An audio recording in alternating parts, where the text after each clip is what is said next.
कम से कम 90 तो आएंगे ही आएंगे, थोड़ा सा इत्तू सा पढ़ के, समझ रहे हो ना। जय हिंद दोस्तों, क्या हाल है। स्वागत है आप सभी का। 2 महीनों में Hindi class 10th 2024 board exam की तैयारी कैसे करें। बोर्ड एग्जाम में आए हमारे 95 से ज्यादा मार्क्स।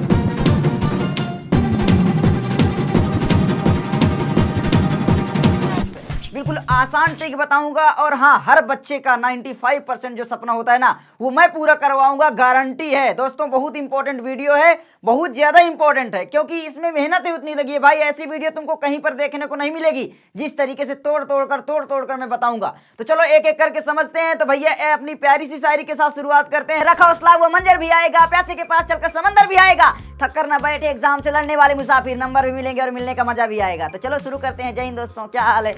तो यहाँ पर सबसे पहले देखिए दोस्तों, यूपी बोर्ड एग्जाम 2024 के लिए मैं यहाँ पर बता रहा हूँ जो स्ट्रेटजी है, बिल्कुल फुल प्रूफ है। और हाँ, 95 आएंगे ही आएंगे। अगर 95 नहीं आते तो 100 में कम से कम नहीं तो 90 नंबर तो आ जाएंगे। वैसे तो मैं 100 में 100 वाली ही बता रहा हूँ, लेकिन फिर भी कम से कम 90 तो आएंगे ही आएंगे, थोड़ा सा इत्तू सा पढ़ के, समझ रहे हो ना। तो चलो यहाँ पर देखते हैं भैया, ठीक है। तो क्या क्या पढ़ें। तो सबसे पहले जो हमारी हिंदी होती है क्लास 10th की, वो किस में डिवाइड होती है वो देखो सबसे पहले, क्योंकि ऐसा कोई बताता ही नहीं है, आप लोग समझते ही नहीं हो, ठीक है। तो समझो थोड़ा सा कि भाई जो हमारी हिंदी होती है वो हिंदी गद्य में डिवाइड होती है, यानी बटी होती है। फिर हिंदी पद्य आता है, संस्कृत खंड आता है, हिंदी व्याकरण होती है, निबंध होता है, खंड काव्य होता है, पत्र लेखन। केवल इतनी ही चीज़ें होती हैं, इससे बाहर कुछ भी नहीं पूछी जाती हैं। अब जो हिंदी गद्य होता है भैया, वो तुमको पता होगा, इसमें भी बहुत सारी चीज़ें होती हैं, आगे बताएंगे। हिंदी पद्य में भी बहुत सारी चीज़ें होती हैं, जैसे कि इसमें संदर्भ व्याख्या करने के लिए 6 नंबर का आ जाता है, जीवन परिचय 5 नंबर का आ जाता है ना। इसी तरीके से हिंदी पद्य में भी भैया क्या होता है, 6 नंबर की व्याख्या करने के लिए आता है। इसमें भी जो जीवन परिचय होता है 5 नंबर का आता है, यानी कवि परिचय। इसी तरीके से हमारा संस्कृत खंड जो होता है, इसमें से सबसे ज़्यादा नंबर मिलते हैं। और इसी को लोग सोचते हैं कि भाई ये क्या है, संस्कृत क्या पढ़ें, लेकिन इसमें बहुत ज़्यादा नंबर मिलते हैं। कितने नंबर बता दूं, कम से कम 15 नंबर। अभी बताऊंगा कैसे आगे, ठीक है। उसके बाद तुम्हारा हिंदी व्याकरण आता है। हिंदी व्याकरण को भी हल्के में मत लेना, वैसे कम नंबर मिलते हैं लेकिन ठोस नंबर मिलते हैं, ठीक है। उसके बाद आता है निबंध। निबंध भैया तुम्हारा जो होता है ना, वो 7 नंबर होता है। देख लो कितने बड़े बड़े नंबर छुपे हुए हैं। उसके बाद खंड काव्य 3 नंबर का होता है। उसके बाद पत्र लेखन भैया 4 नंबर का होता है। तो किस तरीके से इनकी तैयारी करें, एक स्ट्रेटजी होनी चाहिए ना, कि भाई हम कम पढ़े भी और नंबर भी हमारा ज़्यादा आए। तो चलो देखते हैं। यहाँ पर सबसे पहले दोस्तों यहाँ पर आता है आपका क्वेश्चन पेपर। जो तुम्हारा क्वेश्चन पेपर बनाया जाता है वो किस तरीके से बनाया जाएगा। तो 2 चीज़ें इसमें होती हैं, एक तो आपका होता है बहुविकल्पी प्रश्न और एक होता है लिखित प्रश्न। बहुविकल्पी प्रश्न जो होते हैं वो 20 नंबर के पूछे जाते हैं, और जो लिखित प्रश्न होते हैं वो 50 नंबर के, यानी टोटल मिलाकर जो है आपका 70 नंबर हो जाता है ना 100 में। तो 100 में आपका 70 नंबर यहाँ पर हो जाता है, प्लस आपका 30 नंबर स्कूल से मिलते हैं, तो 100 में आपका 100 हो जाता है। अब 100 में जो है दोस्तों वो 95 कैसे आएंगे, तुम ही सोचो, तुम्हें थोड़ा सा पढ़ना पड़ेगा। और उसके बाद हमारा आ जाता है भैया हिंदी गद्य और हिंदी पद्य के जो पार्ट होते हैं वो अलग अलग। इनको तुम्हें समझना बहुत इंपॉर्टेंट है। अगर तुम बांट लोगे ना तो तैयारी करने में बहुत ही आसानी होगी। और हाँ, लाइट मेरे साथ बहुत प्रैंक कर रही है कल से। आज सुबह वीडियो बना रहा हूँ बिना नहाए धोए भाई, कल रात को बना रहा था, लाइट बार बार आ जा रही थी, फिर मैं बनाया ही नहीं, समझ लो 11-12 बज गए थे। तो समझ सकते हो। तो यहाँ पर सबसे पहले देखो, हिंदी गद्य जो होता है तो महत्वपूर्ण इसमें एक तो रचनाएं आती हैं, और उसकी क्या आती है, एक आपकी आ जाती है विधा आ जाती है, तुमको पता होगा है ना। तो ये हो गई विधा, मतलब भाई पूछ लेगा कि भाई किस विधा की रचना है, कौन सी है ना, जैसे कि उपन्यास विधा की है, नाटक विधा की है, कौन सी विधा की है। उसके बाद हमारा यहाँ पर एक आ जाता है आपका क्या, लेखक परिचय। ये होता है हमारा लेखक परिचय। तो ये एक आ जाता है पार्ट। ये कितने नंबर का होता है भैया, तो मैं दोनों को डिवाइड ही कर रहा हूँ। तो ये होता है हमारा टोटल 5 नंबर का, और ये भी टोटल आती है 5 नंबर के बहुविकल्पी प्रश्न गद्य से, ठीक है। उसके बाद यहाँ पर आपका आ जाता है संदर्भ व्याख्या लेखक, और यहाँ पर पूछेगा पाठ का नाम, यानी संदर्भ कह दो, ठीक है। तो ये आ जाता है हमारा। उसके बाद हमारा आ जाता है युग और समया अवधि से रिलेटेड क्वेश्चन, और ये बहुविकल्पी में पूछे जाते हैं, ठीक है। उसके बाद हमारा शुक्लोत्तर एवं शुक्ल युग जो होता है, इसी से रिलेटेड क्वेश्चन पूछे जाते हैं। अब यहाँ पर हिंदी पद्य में भैया क्या क्या आता है, बस वही चीज़ आएगी कि भाई यहाँ पर महत्वपूर्ण रचनाएं आएंगी, विधा होती नहीं इसमें, क्योंकि काव्य रचनाओं में विधा नहीं। लेखक का नाम पूछता है कि भाई अणिमा किसकी रचना है ना, इस तरीके से। तो आगे यहाँ पर कवि परिचय एक आ जाता है हमारा, और इसमें भी हमारा जो आ जाता है एक संदर्भ आ जाता है, ठीक है। क्या आ जाता है, संदर्भ। संदर्भ व्याख्या मतलब भैया 6 नंबर का, यार समझ सकते हो ना, एक मतलब पंक्ति दी रहेगी, उसका संदर्भ व्याख्या और एक प्रश्न का उत्तर देना पड़ेगा। उसके बाद युग एवं समयावधि, इसमें ही पूछा जाता है कि भाई शुक्ल युग शुक्लोत्तर युग कब से कब था, इस तरीके से। रीतिकाल एवं आधुनिक काल इसमें पूछा जाता है।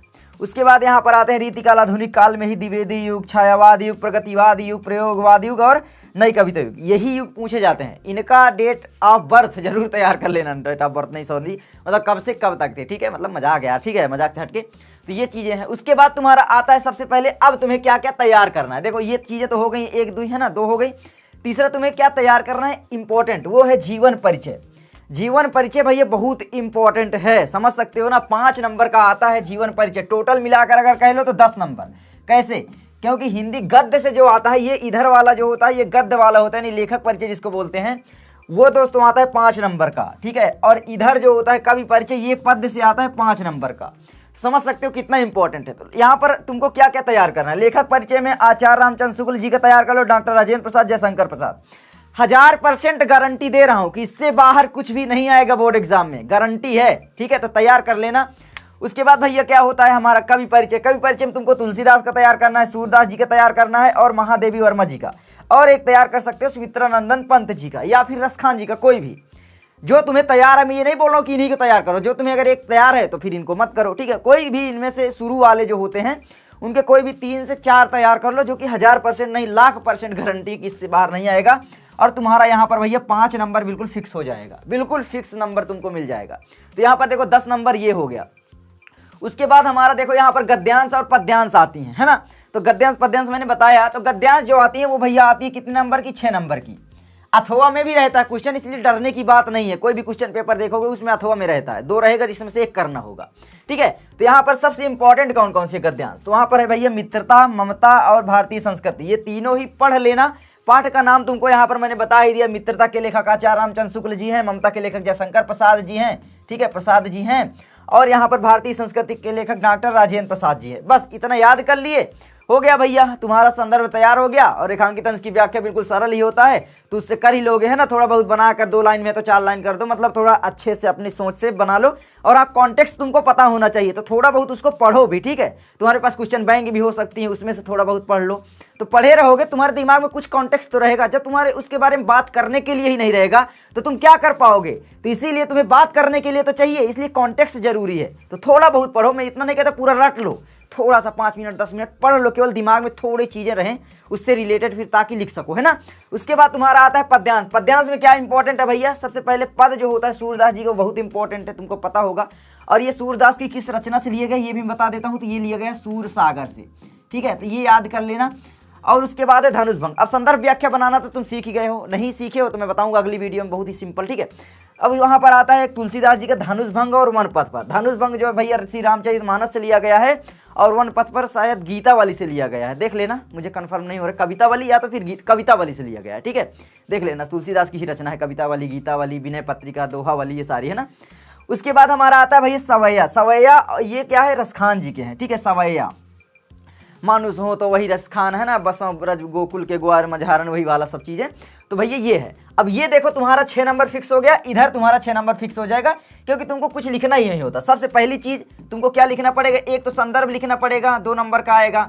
दूसरी चीज तुमको क्या लिखना पड़ेगा, इसी की व्याख्या बनाना पड़ेगा, बनाकर लिखना है। कभी भी रटना मत व्याख्या, ठीक है, रटने लग जाते हैं लोग, बनाकर लिखना है, व्याख्या हो गया। तीसरी चीज भैया एक प्रश्न आएगा जिसको उत्तर देना पड़ेगा, तो भैया 2 नंबर का आएगा। इसमें रस छंद पूछ लेता है, कौन सा छंद है, अलंकार है, ये सब है ना, तो ये चीज है, उसको भी पढ़ लेना। तो बस तैयार, तुम्हारा यहाँ पर 12 नंबर फिक्स हो गया कि नहीं, सही बताना। बिल्कुल सरल लगा, क्वेश्चन पेपर देख लो, एकदम सरल आएगा, 2 में से कोई एक ही करना होता है। आगे तुम्हारा आता है भाई संस्कृत गद्यांश और संस्कृत पद्यांश। अब देखो मैं बोला था ना पीछे कि संस्कृत से 15 नंबर मिलते हैं, अभी बताता हूं कैसे। बहुत बड़े नंबर मिलते हैं संस्कृत से, और संस्कृत को ही लोग हल्के में ले लेते हैं भाई। 70 में 15 नंबर संस्कृत से आते हैं, सोचो कितना इंपॉर्टेंट है। कैसे, तो देखो यहाँ पर संस्कृत गद्यांश जो है दोस्तों, संदर्भ का यहाँ पर दोस्तों कितना नंबर मिलेगा भैया, 2 नंबर, और अनुवाद का 3 नंबर, यानी टोटल मिलाकर तुम्हारा ये हो जाता है 5 नंबर का। इधर हो गया 5 नंबर, 5 नंबर का ही ये हो जाता है, ठीक है, हो गया 10 नंबर हो गए। और 2 नंबर का एक श्लोक तुमको लिखना पड़ेगा जो इसमें ना आया हो प्रश्न पत्र में, 12 नंबर हो गए। और 2 नंबर के ही प्रश्न आते हैं, 4 प्रश्न रहेंगे, इनमें से किन्हीं 2 के उत्तर देने पड़ेंगे, तुमको पता होगा। क्वेश्चन पेपर देखो ना, मॉडल पेपर मैं आगे बता रहा हूँ, ठीक है। तो 15 नंबर इस तरीके से हो जाते हैं, 1-2 नंबर का उधर बहुविकल्पी में आ जाता है। 15 नंबर टोटल संस्कृत से आते हैं, सोच लो, कोई बताता नहीं ऐसे, ठीक है। इधर संस्कृत पद्यांश में भी भाई क्या है भाई, 2 नंबर का यहाँ पर ये हो जाएगा और हिंदी में अनुवाद करने के लिए 3 नंबर, एंड टोटल इसमें भी 5 नंबर, इधर भी 5 नंबर, एंड टोटल मिलाकर कितने हो गए भैया 10 नंबर हो गए। ठीक है, तो ये 10 नंबर हमारे बिल्कुल फिक्स करने हैं। तो ये अनुवाद तुमको किसका किसका करना है, सबसे पहले मैं यहाँ पर बता देता हूँ। संस्कृत गद्यांश में जो इंपॉर्टेंट चैप्टर है इसी का आएगा। एक तो आपका हो जाता है भैया वाराणसी, ठीक है, क्या है वाराणसी, वाराणसी वाला चैप्टर तैयार कर लेना, इसका पूरा अनुवाद इससे बाहर नहीं आएगा। दूसरा एक है भारतीय संस्कृति, ठीक है, क्या है भारतीय संस्कृति, भारतीय संस्कृति वाला चैप्टर है ना, वही वाला तैयार कर लेना। तो ये बस ये दोनों तैयार कर लेना, बहुत ज़्यादा इंपॉर्टेंट है, इससे बाहर नहीं आएगा। और ये देखो संस्कृत में अनुवाद जो इंपॉर्टेंट है, जैसे कि भाई सर्वे भवन्तु सुखिनः सर्वे सन्तु निरामया सर्वे भद्राणि पश्यन्तु मा कश्चित् दुःखभाग् भवेत्, और कौन सा हो जाता है बंधनम मरणम वापि जयो वापि पराजया उभयत्र समो वीर भाव ही वीरता, इस तरीके से होता है। तो इन सबको तैयार कर लेना, ठीक है, मतलब जो इंपॉर्टेंट हैं बहुत अच्छे लगते हैं। और एक है वातात, इस तरीके से है चिंता बहुतरी त्रणात, ऐसे करके उसको देख लेना, बहुत इंपॉर्टेंट है, मुझे भूल रहा है थोड़ा सा। आगे यहाँ पर आता है निबंध, निबंध भैया छठवां आता है। ये कितने नंबर का आता है भैया, भैया अब की बार ये 7 नंबर का आ रहा है। सोचो 7 नंबर निबंध से आ रहे हैं। अब कौन कौन सा तैयार करना है मैं बताता हूँ, कोई 3 कर लो। एक तो स्वदेश प्रेम कर लो, प्रदूषण पर कर लो, एक विज्ञान पर कर लो, जनसंख्या पर भी कर सकते हो। अगर इनको कर लिए तो इससे बाहर नहीं आएगा, ज़्यादा ज़रूरत नहीं है, ठीक है।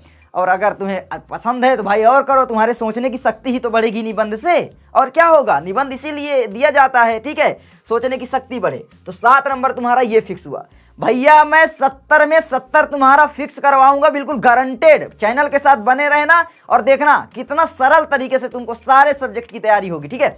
आगे आगे हमारा श्लोक आता है भैया 7वें टॉपिक पर, ठीक है। तो इस श्लोक में भैया क्या होता है कि तुमको लिखना पड़ेगा, 2 नंबर का आएगा जो प्रश्न पत्र में ना आया हो। अब यहाँ पर एक चीज ध्यान देना कि जो संस्कृत पद्यांश है यहाँ पर भी 2 दिए रहेगा, जिसमें से कोई एक करना होगा, ठीक है। क्या करना होगा, एक करना होगा।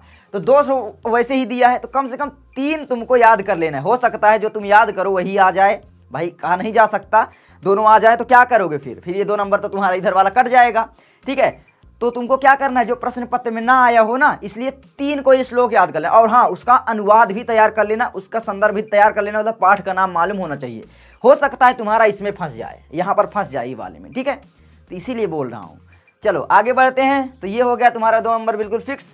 आगे हमारा आता है संस्कृत प्रश्न, ये भी भैया 2 नंबर का आता है। पहले 4 नंबर का आता था, अब की बार 2 नंबर का आ रहा है, ये ध्यान देना, ठीक है, 2 नंबर का आ रहा है। तो इसमें क्या करना है, हिंदी किन्हीं 2 संस्कृत प्रश्नों के आपको उत्तर देना है। आपके जो संस्कृत खंड होता है उसी में हिंदी का ही, संस्कृत मत पढ़ने लग जाना, ठीक है। अब यहाँ पर देखो एग्जाम्पल के तौर पर, जैसे ज्ञानम कुत्र संभवती हो गया, कुत्र मरणम मंगलम भवती, पुरुराः केन सह युद्धम अकरोत् अस्माकं संस्कृते कः नियम, ये अच्छे प्रश्न हैं जो याद कर सकते हो। ज्ञानम सर्वत्र संभवती, वाराणस्याम मरणम मंगलम भवती, पुरुराजा एका क्या है भारतीय वीरा आसीत, इस तरीके से तुम लिख सकते हो। तो हो गया। तो यहाँ पर देखो 4 में से ना, ये 4 हैं, देखो ये 4 हैं, 4 में से कम तुम्हें 2 करने हैं, यानी 4 में से 2 करने हैं, जिसके तुमको टोटल जानते हो कितने नंबर मिलेंगे, 2 नंबर, ठीक है। मतलब 1-1 नंबर के प्रश्न रहेंगे, अथवा में ही दिया है, मतलब 4 में से कोई भी 2 कर लो आराम से, ठीक है। बहुत ही सरल आते हैं यार, इंपॉर्टेंट तैयार कर लो, आ जाते हैं, ठीक है। मैं बताऊंगा ना यार, फंसते हैं। और हाँ, PDF वगैरह सारी चीज़ें प्रोवाइड करूँगा, मेरे पास बहुत सारी चीज़ें मैं कंटेंट रखा हूँ अभी लिख कर, ठीक है। मैं अभी दिखाऊँ, क्या दिखाऊँ, चलो देख लो, देखना है, चलो दिखा देता हूँ, थोड़ा सा दिखा देता हूँ। ये देखो, ये इतने सारे सब लिख के, ये सब पेपर देख रहे हो, ये सब बहुत सारा और रखा है मटेरियल, तो टेंशन नहीं लेना है, तुम्हारा पूरा नंबर फिक्स होगा। उसके बाद हमारा भैया क्या आता है, खंड काव्य। खंड काव्य भैया आता है हमारा 3 नंबर का, कितने नंबर का, 3 नंबर का, और 3 नंबर का, ठीक है। तो 3 नंबर का खंड काव्य आएगा मेरे भाई। और उसके बाद हमारी आती है हिंदी व्याकरण। अब हिंदी व्याकरण पहले मैं शुरू में पढ़ाने के लिए बोलता था कि पढ़ो, लेकिन अब लास्ट में क्यों, ऐसा क्यों हो गया भैया, क्योंकि सर एक तो तुम्हारा बहुविकल्पी में चले गए और नंबर कम हो गए। पहले वही रस छंद अलंकार 2-2 नंबर के आते थे, अब 1-1 नंबर के कर दिए गए। तो भाई इसीलिए बोल रहा हूँ कि भाई जो बड़े नंबर है ना उनको पहले पढ़ना चाहिए, और जो थोड़ा आते हैं उनको बाद में पढ़ना चाहिए। बड़े नंबर हमें पहले लेना चाहिए ना भाई, बड़ी चीज़ पहले लो, ठीक है, जिसे थोड़ा सा पढ़ो नंबर इतने मिल जाएँ, वो और सरल भी हो, नहीं तो फिर इनके चक्कर में वो छूट जाएगा। तो ये है। तो देखो यहाँ पर आपका क्या हिंदी व्याकरण में आ जाता है, रस छंद अलंकार समास तद्भव तत्सम उत्सर्ग, ये सारी चीज़ें आती हैं। एक अब की बार एक और चीज़ शामिल किया गया है, वाच्य, ठीक है, वाच्य शामिल किया गया है। वाच्य मतलब मैं बता दूंगा आगे से, ये सारा प्रश्न तैयार ही हो जाएगा। और हाँ, इनको तैयार करे रहना, पर्यायवाची शब्द भी पूछा जाता है, ये सब व्याकरण पूछे जा सकते हैं, ठीक है। मतलब 1 नंबर में आ जाएंगे कि भाई इति इत्यादि में यहाँ पर क्या है ना, इस तरीके से, मतलब उसका संधि विच्छेद करिए, ये सब संधि विच्छेद वैसे कट कर दिया गया है, लेकिन आ जाता है भाई, यूपी बोर्ड जानते हो ना। ठीक है। तो तैयार कर लेना, एक एक नंबर के सारे आते हैं। जैसे एक नंबर का ये हो गया, एक नंबर का ये हो गया, एक नंबर का ये, एक नंबर का इस तरीके से, ठीक है। एक एक नंबर के सारे आ जाते हैं, एक नंबर की पर्यायवाची हो गई इस तरीके से, ठीक है। आगे बढ़े क्या, आगे हमारा आता है संस्कृत व्याकरण। तो संस्कृत व्याकरण में संधि विच्छेद करना आता है, शब्द रूप और धातु रूप आता है, ठीक है। तो ध्यान देना, इतनी सारी चीज़ें आती हैं। अब वैसे तो संधि का नाम काट दिया है, लेकिन कि भाई संधि का नाम तो तुमसे नहीं पूछेगा इसमें कौन सी संधि है, क्योंकि कट गई है अब की बार। इसीलिए मैंने लिखा कि संधि विच्छेद कम से कम तैयार कर लेना, एक एक नंबर के आ सकते हैं, क्योंकि संधि विच्छेद पूछ सकता है ना कि भाई इसका संधि विच्छेद क्या हो गया, इसकी संधि क्या, संधि का नाम नहीं पूछेगा। तो ये तैयार कर लेना, ठीक है, तैयार कर लेना। देखो वैसे तो कटा है, लेकिन फिर भी तैयार कर लेना, मैं बता रहा हूँ, ठीक है। आगे आगे हो गया खत्म, टाटा बाय बाय, ठीक है। एक चीज़ और शामिल कर लेना भैया, क्या शामिल करना है, एक चीज़ भैया यहाँ पर भैया 12 नंबर पर आप कर सकते हो एक चीज़ सबसे इंपॉर्टेंट, पत्र लेखन। क्या है, पत्र लेखन, बहुत इंपॉर्टेंट, अब की बार ही शामिल किया गया है। तो भाई पत्र लेखन जो आएगा, ये आएगा टोटल जानते हो कितने नंबर का मेरे भाई, तो ये आएगा तुम्हारा 4 नंबर का। सोच सकते हो ये 4 नंबर बहुत इंपॉर्टेंट हैं, थोड़ा सा पढ़ के लाओगे और एग्जाम में तहलका मचाओगे, ठीक है। तो चलो, आई होप वीडियो अच्छी लगी होगी। तो कैसी लगी वीडियो कमेंट करके जरूर बताना, और ये सारी चीज़ें तैयार कर लेना मेरे भाई, बहुत ज़्यादा इंपॉर्टेंट है, देख सकते हो सारी चीज़ें इंपॉर्टेंट हैं। तो जल्दी जल्दी से स्क्रीनशॉट ले लो, ठीक है, इस तरीके से, ताकि तुम तैयार कर सको। रोक रोक के स्क्रीनशॉट ले लेना, मैं ऐसे करे दे रहा हूँ, ठीक है। हाँ हो गया। तो चलो मैं मिलता हूँ किसी नेक्स्ट वीडियो में। कैसी लगी वीडियो कमेंट करना, तुम लाइक शेयर सब्सक्राइब नहीं करते हो यार, प्लीज करा करो यार, मोटिवेशन मिलता है। इतना मेहनत करो, कल से समझ लो मेरे साथ लाइट इतना प्रैंक की ना कि आज बिना नहाए धोए वीडियो बनाना पड़ रहा भैया, ठीक है, समझ सकते हो। रात को वीडियो मतलब आ रही थी जा रही थी, आ रही थी जा रही थी भैया, तो क्या करें हम, ठीक है। तो बस चलो, नमस्कार। सब आपने इतना समझ लिया कि हिंदी कितने पार्टों में डिवाइड होती है। और हाँ, क्लास 10th की फुल तैयारी करना चाहते तो मेरा हिंदुस्तानी क्लासेस चैनल सब्सक्राइब करो, बस यूट्यूब में तुमको सर्च करना है हिंदुस्तानी क्लास। जल्दी से बढ़ाओ सब्सक्राइबर यार, ठीक है, देख सकते हो। तो बस इस तरीके से तुमको सब्सक्राइब कर देना है, और हाँ ये बेल घंटी को जरूर दबा लेना है, जिससे मेरी जितने भी वीडियो मिले तुम्हें नोटिफिकेशन मिलती रहे।